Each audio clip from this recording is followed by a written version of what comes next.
Hello, everyone, and welcome to Slash Film Daily for February 27th, 2018. On today's show, we're going to dive into a bunch of news, including The Last of Us movie, M. Night Shyamalan goes to Apple, a shocking amount of original content coming to Netflix, a Silver Surfer movie, Mark Millar on the failure of DC movies, and A Wrinkle in Time gets some early buzz. We'll talk about that, and we will also have a water cooler segment.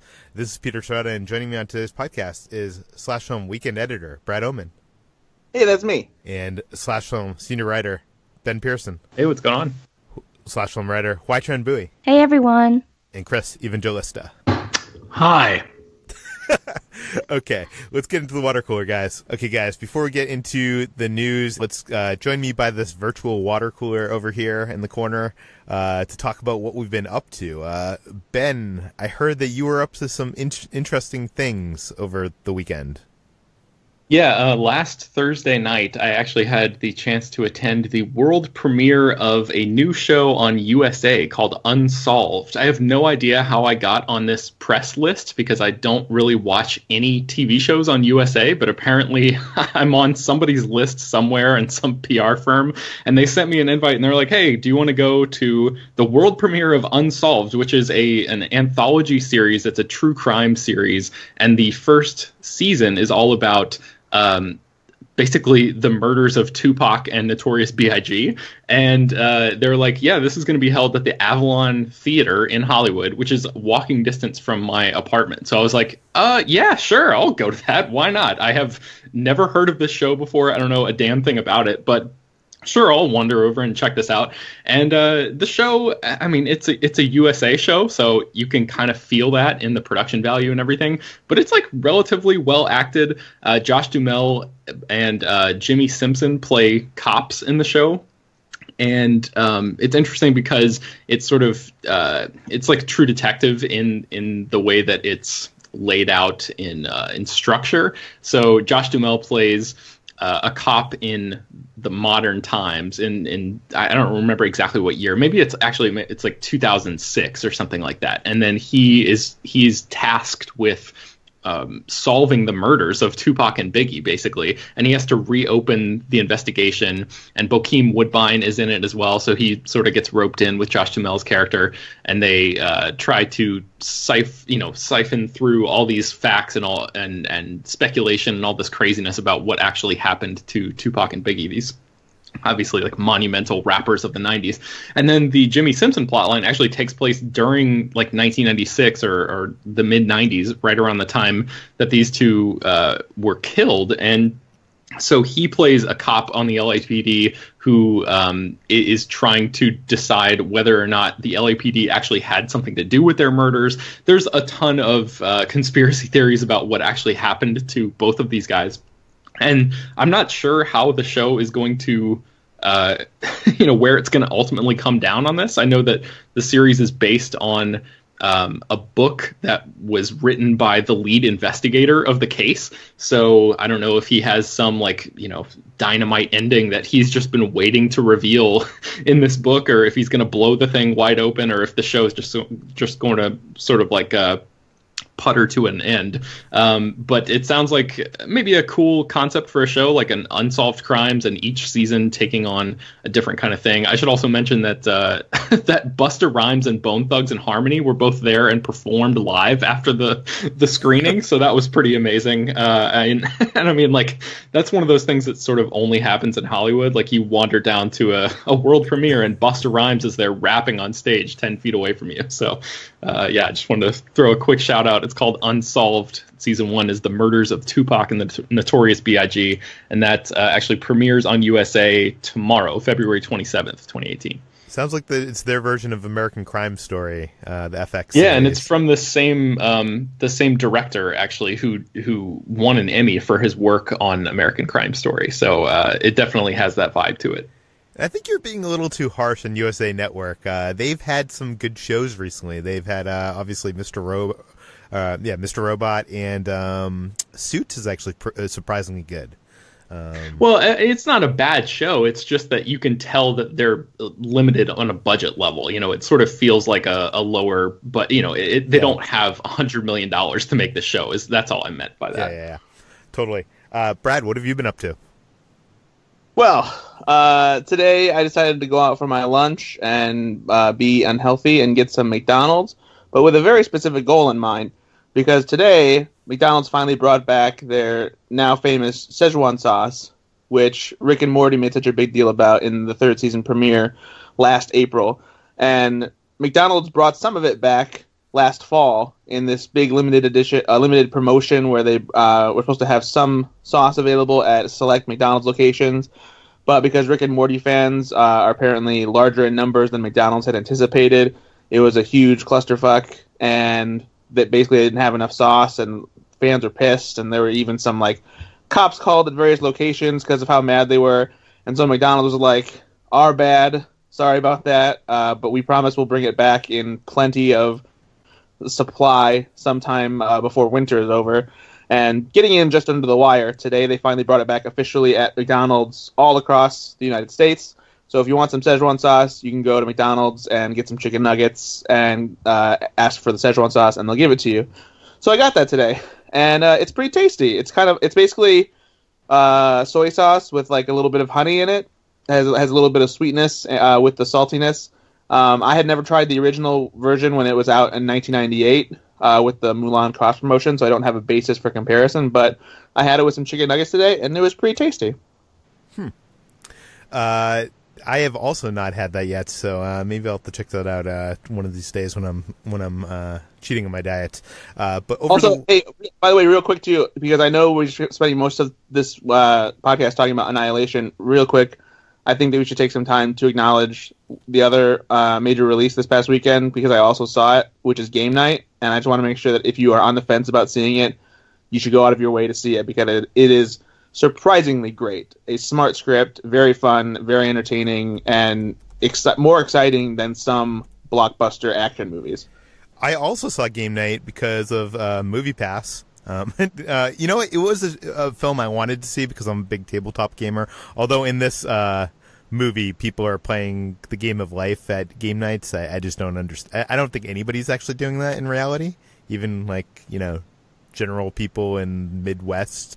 Wait, are you saying Midwest are the only simpletons who play board games like the game of life? No, I'm saying even them do not play the game Are of we life all at a playing board. the game of life? Yes, we'll get into interpretations later on in our Annihilation discussion. But no, I think it's the fact that no one. I think people are getting to these gatherings and playing, some of the party games that they're playing in the thing, not the game of life. No one's playing the game of life. Only little kids are playing the game of life. I'll bet some people play the game of life. Okay, anyways, that's the most unbelievable part of this movie. I love Jesse Plemons in this movie. It is a great movie. You should go check it out. I'm not usually a big comedy guy, but this was thoroughly entertaining. There is a one-shot sequence, quote-unquote one-shot sequence, which rivals the Ryan Coogler casino sequence in Black Panther. It's just a lot of fun, and it's disposable entertainment, but it's worth your time for sure. But also over the weekend, I did get to see a few episodes of the Amazon show, The Marvelous Mrs. Maisel. Have any of you watched the show? Nope. No? I've seen it. I really like it. Yeah. Chris? Mm-hmm. No, I have yet to see this. I've heard really good things about it. I just have not seen it. I'm shocked that more people haven't seen this. I'm shocked that Brad has not seen this. This show won 2 Golden Globes. It was created by Amy Sherman, who created a bunch of things, including Gilmore Girls. But it's getting a lot of praise, and it's about a housewife in the 1950s in New York who decides to become a stand-up comic. And that's why I think, Brad, you should be watching this show. This was totally for you. I do want to, especially ever since it won the Golden Globe. I just haven't taken the time to sit and watch it yet. Yeah, the performances are all great. It's just fun, funny. It's just the production value is just so fantastic. You would think, it being an Amazon show, that they wouldn't be able to do this like period New York stuff, right? But it looks fantastic, and they even have some cameos from like. Or I don't want to say cameos. Some characters in the show are famous comedians that she encounters, which is actually kind of an interesting way to go about it. I'm only 3 episodes in, so I can't make a broad statement about if I love this show yet. But the pilot is fantastic. Everybody should check out at least the pilot. It kind of has some Mad Men vibes, but definitely has the dialogue of Amy Sherman, like what she did in Gilmore Girls, it's definitely felt there. HT, you saw the whole season?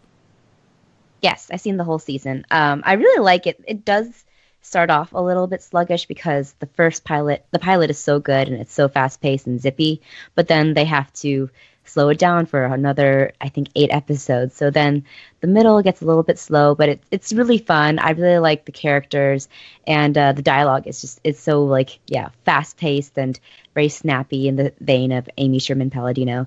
So yeah, it's great. The character of Mrs. Maisel herself is really interesting and something that you don't usually see in a lot of period pieces of that era too. So I really enjoy it. I've seen a lot of people compare her to like the female Don Draper, and I could draw that comparison too because she's not amoral, but is definitely extremely flawed and gray and really funny in that regard.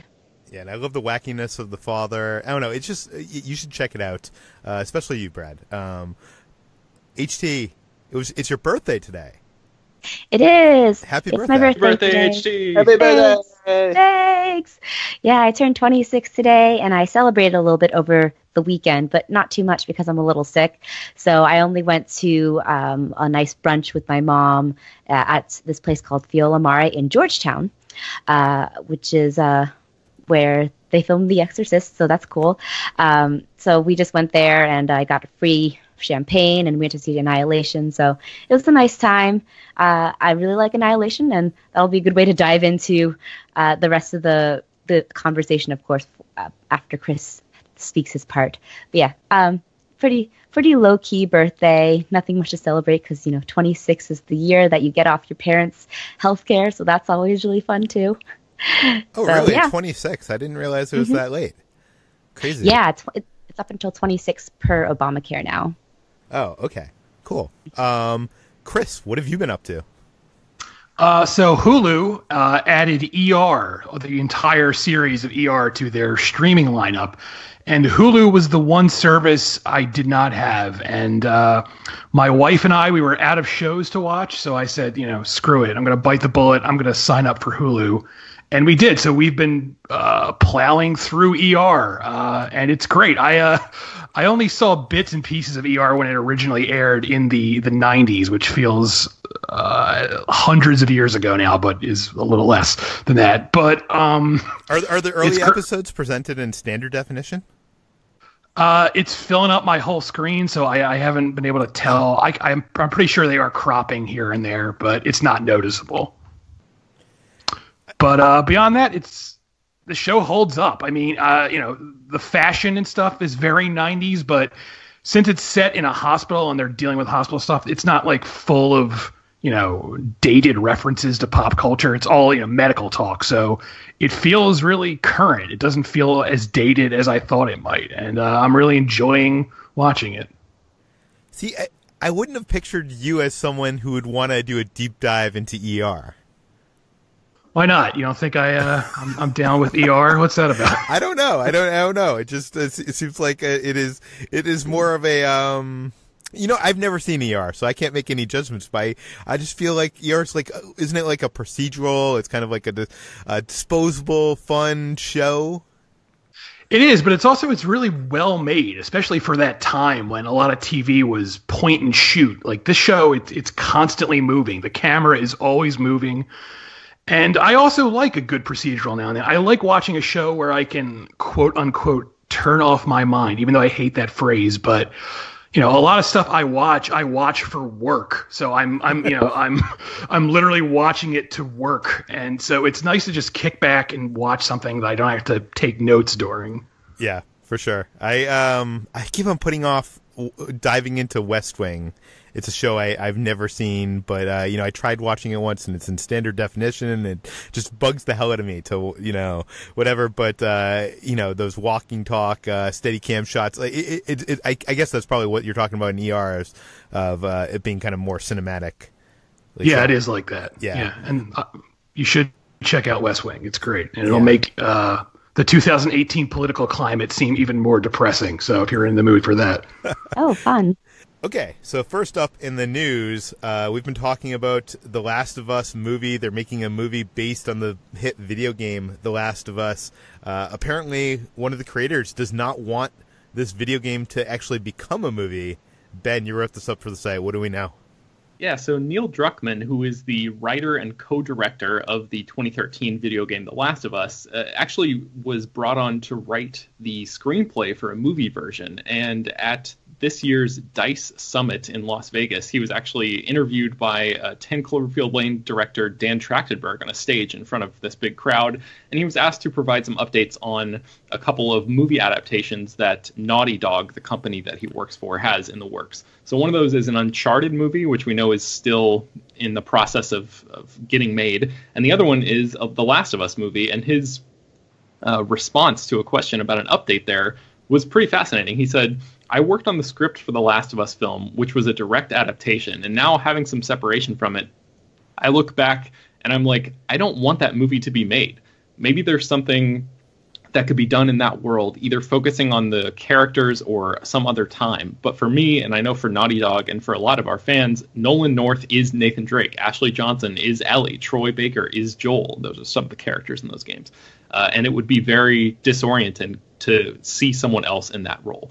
So that was his quote, and it seems like it's really odd that a screenwriter would write a script for a movie and then actively, publicly say that he does not want that movie to get made. But it seems like that's what Druckmann is doing here. We know that he has actually butted heads with the studio, which was Sony, over the direction of the movie as recently as last year. So we haven't really heard any updates as far as this film actually moving into production or anything like that. But it seems like there's a couple of disagreements behind the scenes about the direction that the creatives want to take the film. Druckmann is definitely open to the idea of a movie taking place in the Last of Us world, but just the idea of a direct adaptation is something that he's not super excited about. It's interesting because, Hollywood has still not gotten the video game adaptation right.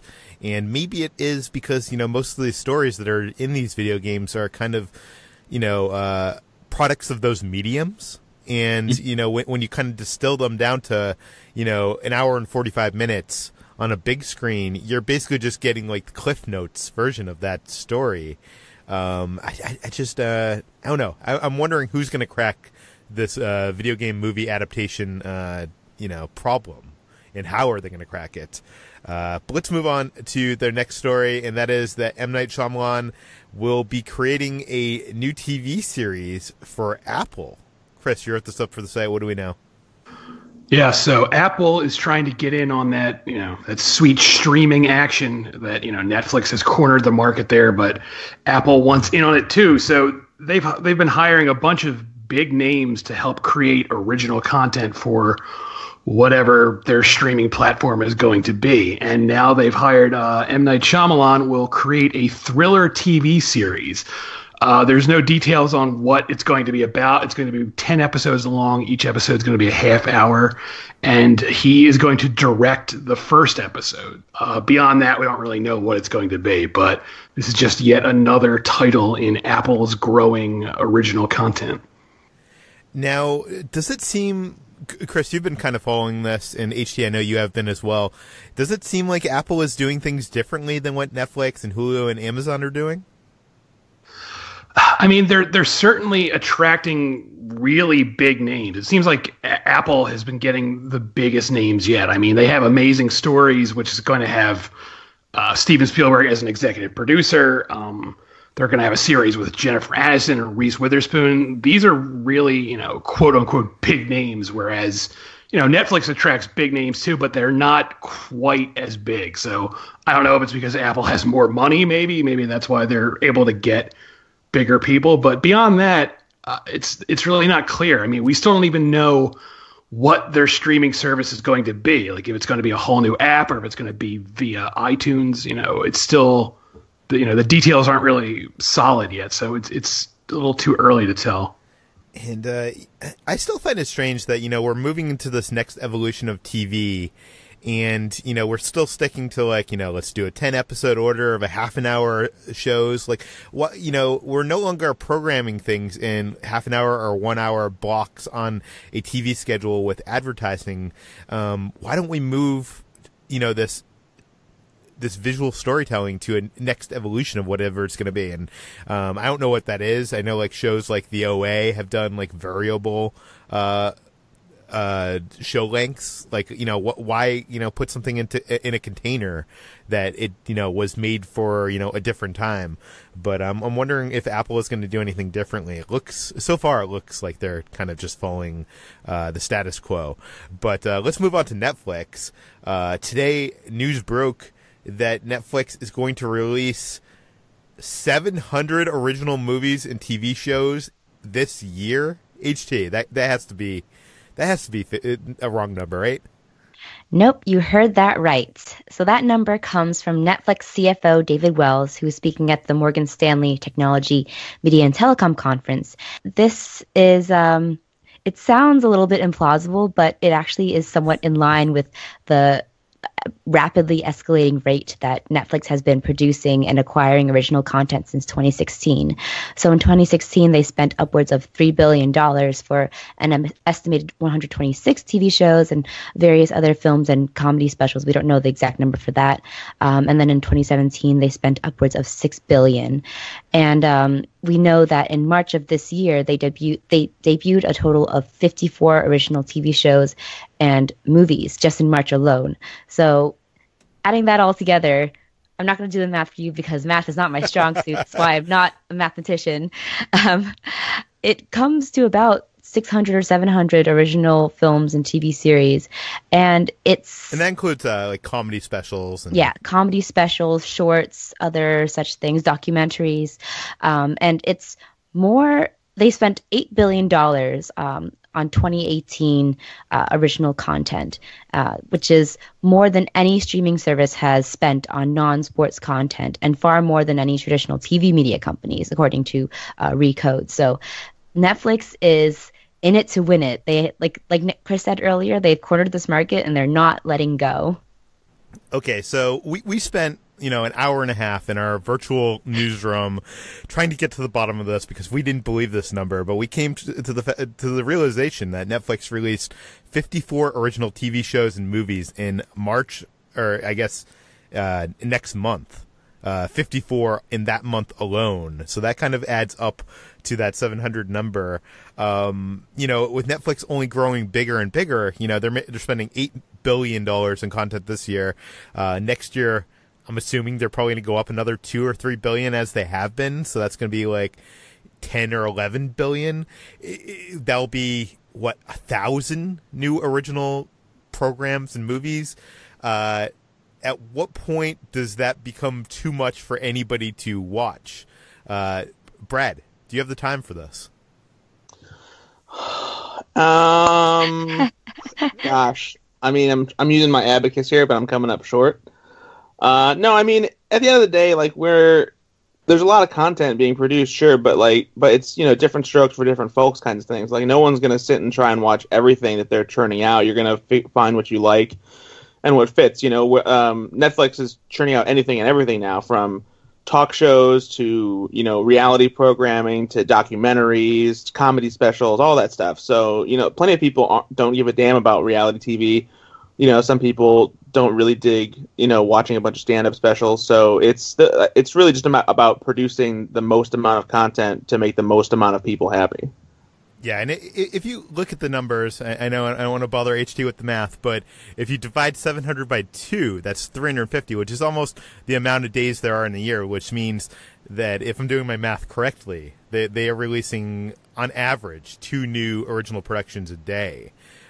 When you think about it, you go on cable or TV, there's so many different programs all over the place. So it's really not that many if you think about like the options that we actually have on, even a regular network that, probably has a couple different shows each night that are new. Comic book writer, creator, Mark Millar, he's very outspoken. Recently, he made some comments about how DC movies aren't working because the characters outside of Batman aren't cinematic. Ben, you wrote this up for the site. What did he say? Yeah. I'm just going to read his quote here because it's kind of crazy. So he says he was asked specifically why the Warner Brothers and DC movies, what are they doing wrong with their comic book adaptations? And his response was, I think it's really simple. The characters aren't cinematic. And I say this as a massive DC fan who much prefers their characters to Marvel's. Superman, Batman, and Wonder Woman are some of my favorites, but I think these characters, with the exception of Batman, they aren't based around their secret identity. They're based around their superpower. Whereas the Marvel characters tend to be based around the personality of Matt Murdock or Peter Parker or the individual X-Men. It's all about the character. DC, outside of Batman, is not about the character. With Batman, you can understand him, you can worry about him, but someone like Green Lantern, he has this ring that allows him to create 3D physical manifestations in green plasma with the thoughts in his head, but he's allergic to the color yellow? How do you make a movie with that? In 1952, that made perfect sense, but now the audience has no idea what that's all about. People will slam me for this, but I think the evidence is there. We've seen great directors, great writers, and great actors, tons of money thrown at them, but these films aren't working. I think they are all too far away from when they were created. Something feels a little old about them. Kids look at these characters and they don't feel that cool. Even Superman, I love Superman, but he belongs to an America that doesn't exist anymore. He represents 20th century America, and I think he peaked then. So that was his full quote. There's a lot to chew on there, but honestly, I think he's kind of full of shit here. Because I really think that saying these characters aren't cinematic is a really bizarre thing to say, because not only have they been the focus of a bunch of major Hollywood adaptations already, sort of proving the idea that they are cinematic, but they're the very existence of these characters. They are, in the DC stable, they are larger than life figures who are these aspirational warriors who show us the best versions of who we can be. We've talked about this on the podcast before. That is an inherently cinematic idea, and people like Richard Donner and Tim Burton and Patty Jenkins and Christopher Nolan have, proven over and over and over again that these are cinematic characters. It's not that the characters have anything wrong with them. Maybe the specific stories that are being told about these characters could use a little bit of work, and obviously things would be much easier if there weren't all these behind-the-scenes struggles that are going on with and plaguing a lot of these DC films. But it's not the fault of the characters. It's the fault of the storytellers who don't know what to do with them. And honestly, hearing his quote about Superman, I would honestly like to see that take on Superman on the big screen. See like an older Superman. I don't think we've seen that, on TV or movies, that is now growing up in America today. And I guess it's kind of the Captain America take that Marvel's doing. But, how that, kind of wears on him, and him trying to do the good thing where, everybody, I don't know. I think there is a cinematic take for Superman. Yeah, and Chris, you actually wrote a pretty good piece earlier last year about how Justice League, how even a movie like Justice League, which had so many problems, managed to get Superman right. Do you want to weigh in on this? Yeah, it's a very strange thing to say that Superman isn't cinematic. I don't know how you could even think that, because there's like you said, Ben, there's already proof that you can make Superman cinematic. I mean, and yeah, like I said in that piece, Justice League, which is a bad movie, don't get me wrong, that movie stinks, starts to get Superman right. And that was like the one thing I really liked about that film, is that it stopped making Superman this sort of dour guy who regrets helping people all the time, and he actually likes his job in Justice League. And that's how you do Superman. You make him this optimistic force in an unoptimistic time. And I mean, that, I just feel like that plot alone writes itself, especially now in the hellscape that is 2018. People need optimism, so you could definitely do something with that. But, what do I know? I'm not a very wealthy comic book writer, so maybe I'm wrong. You know what? You always have to look at the source. When we hear, someone from a movie say how great it is, you got to trust that, does that source have any investment in that? Mark Millar, has a whole comic book label, producing all these comic book, properties that are actually being made into TVs and films with an exclusive deal. Or actually, they're owned by Netflix now, right? So, he's the competitor to DC, so of course he's going to say these things. That's the way I'm going to spin it. As much as I always like listening to what Mark has to say because he always has an interesting take, and he is a smart guy. But I do think that he does have some financial gain in this matter. But let's move on from DC to Marvel. And news broke today that Fox is developing a Silver Surfer movie with writer Brian K. Vaughan. Brad, you wrote this up for today. What do we know?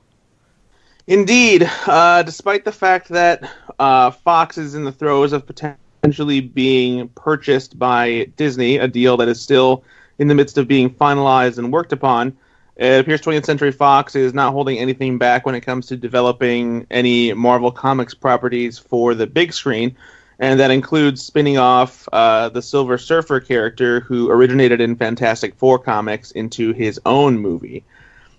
This is a character who has only made the big screen so far in Fantastic Four: Rise of the Silver Surfer, the famously awful sequel that used the character really only as a messenger for Galactus to create chaos on the planet.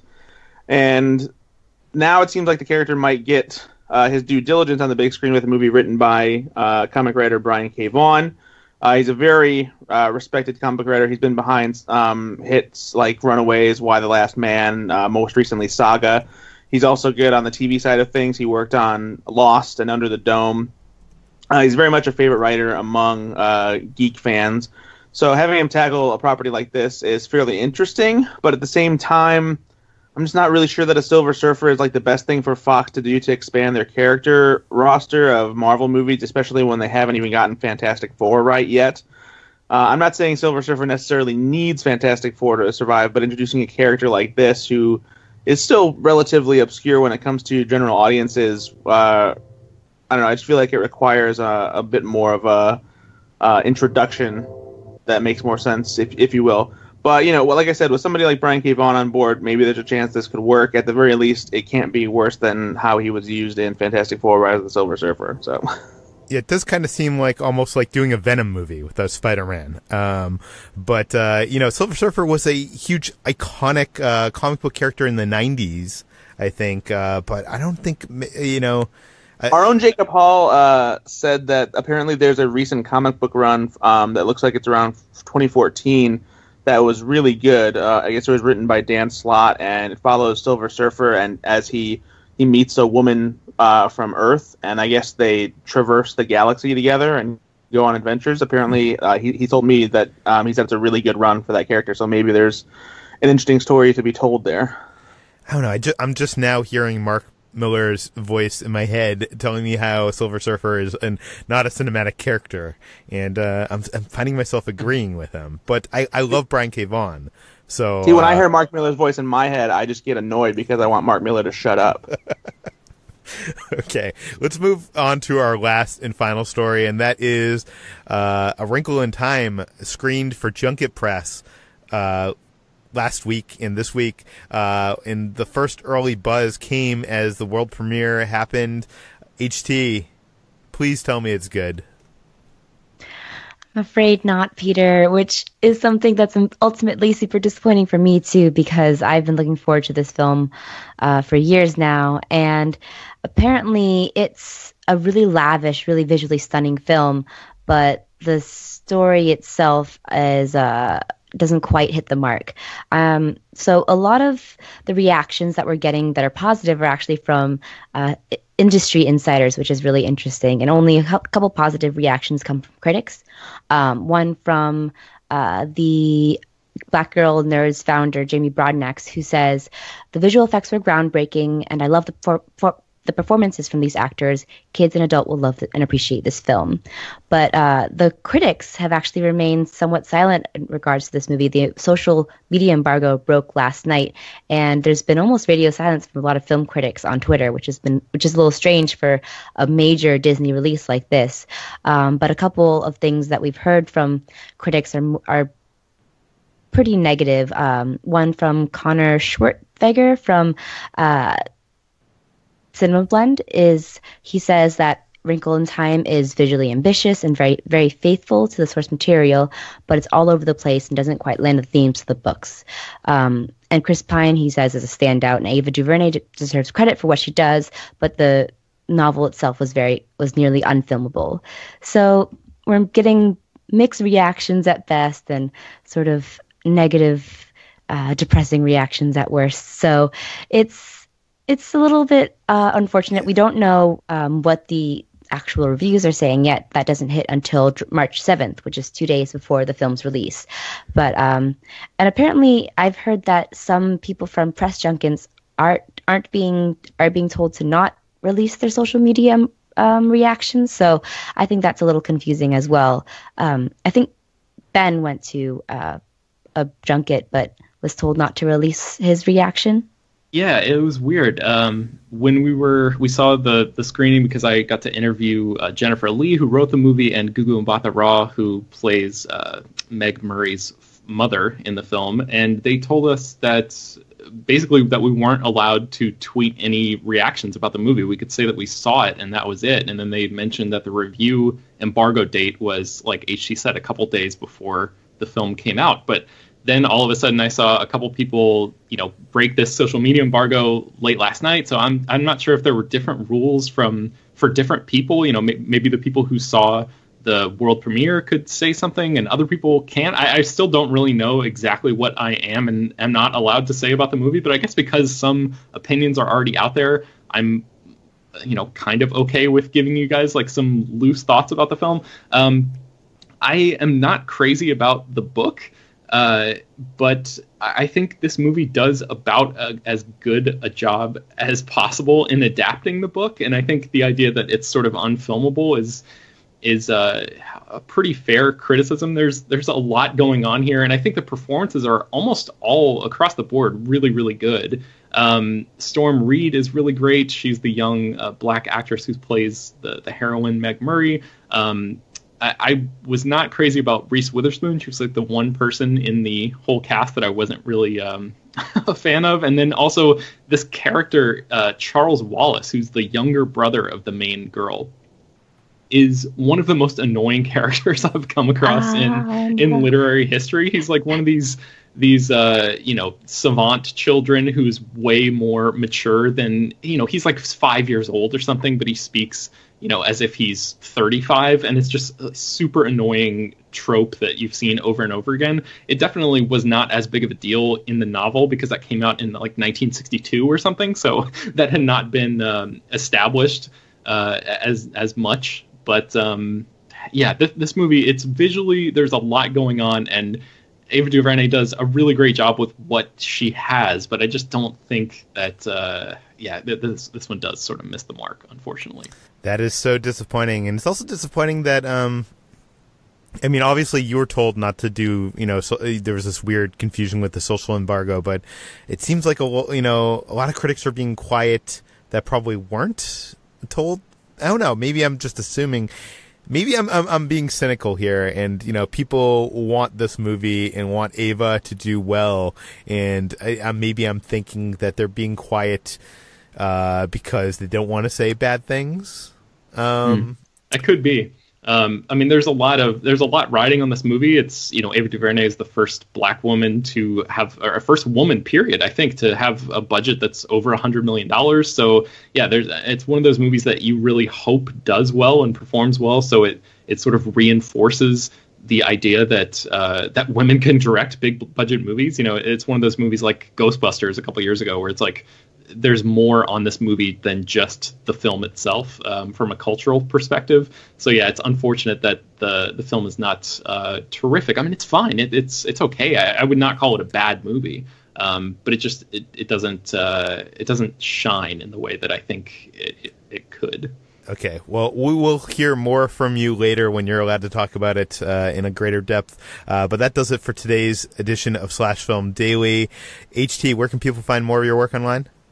You can find me every day at slashfilm.com, and I'm on Twitter at HTranBuoy. Ben, where can we find you? Track me down on Twitter at Ben Pears, and I'm also at slashfilm.com every day. Chris, where can people find you? Also, slashfilm.com. I'm on Twitter at Evangelista413. Brad, tell us about your podcast. It's on iTunes. It's called Go Flix Yourself, Flix, and you can listen to it and rate it 5 stars if you love it as much as I do. And you can also find me on Twitter at Ethan_Anderton. Yeah, when you're on iTunes, go over to the Slash Film Daily page and give us a 5-star review and give us a review as well. This podcast, Slash Film Daily, is published every weekday on iTunes, Google Play, Overcast, all the popular podcast apps. If you have a question, comment, concern, feedback, please send it to peter@slashfilm.com, and we will see you tomorrow.